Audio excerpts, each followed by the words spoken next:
let's get the show started, shall we?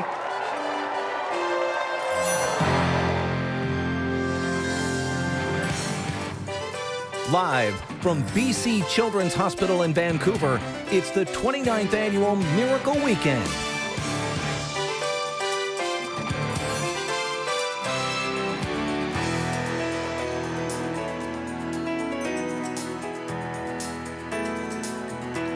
Yes, welcome inside BC Children's Hospital. You know, this place serves 1 million children living in BC and the Yukon. They treat the severely ill kids, of course, but they also take care of all those smaller things like the bad ear infection that happens at 2:30 in the morning or a broken elbow. Those things can feel like big things to little people, For sure. I'm sure. So for the next 4 hours, all day tomorrow, we will give you an insight into so many heroic stories and how this hospital is such an important place to many families around beautiful British Columbia. 7,807. That's the number of times Vancouver Island patients made their way to BC Children's Hospital last year. The hospital relies on your donations to help those kids. I'm joined now by the Duffy family, who are going to tell us about this inspiring contest they were a part of with Nanaimo Mitsubishi this year. Tell us about that contest. It was a contest that you could win $20,000, and $10,000, of course, goes to the charity of your choice.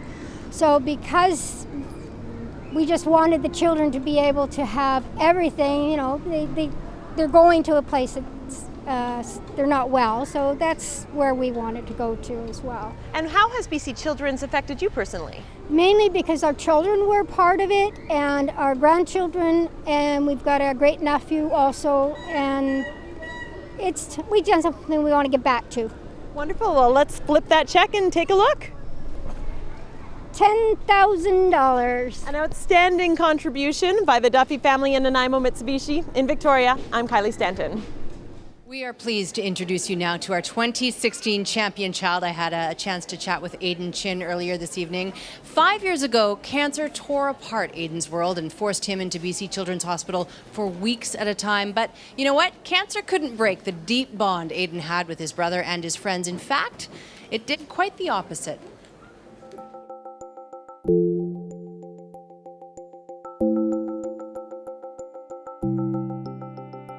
I don't expect my cancer to come back. It's a new chapter in my life. I guess there is a sense of being a child, being a teen again. So there are times when I do feel free.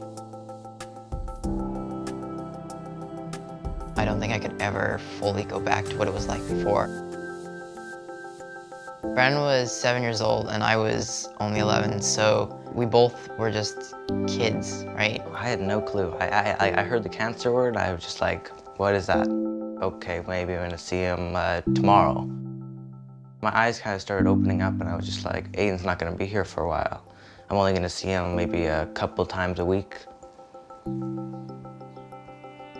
It just keeps on going in my head, like what if he was not gonna make it? What if I wasn't gonna see him at home anymore? There were times when I was feeling really sick and out of it and tired, and there were times when it wasn't always the chemo, it was about how other patients in the hospital were doing.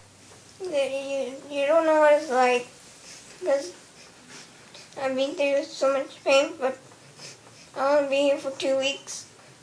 And they've been here for 6 months, you say? And I was sad that there were other patients and there were other children that were younger than me going through cancers that were harder than mine. Basically from that point on, I was like, why don't I try to get through it and then hopefully come back, help out. That's what I've basically been trying to do since I finished treatment.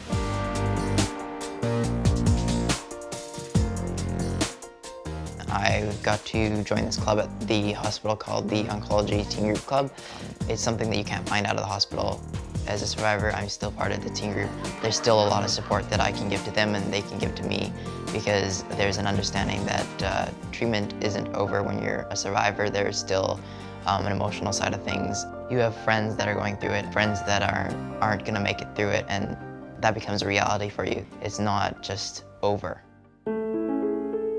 Brooke was a friend of mine that I met in the hospital, and she became basically a sister to me.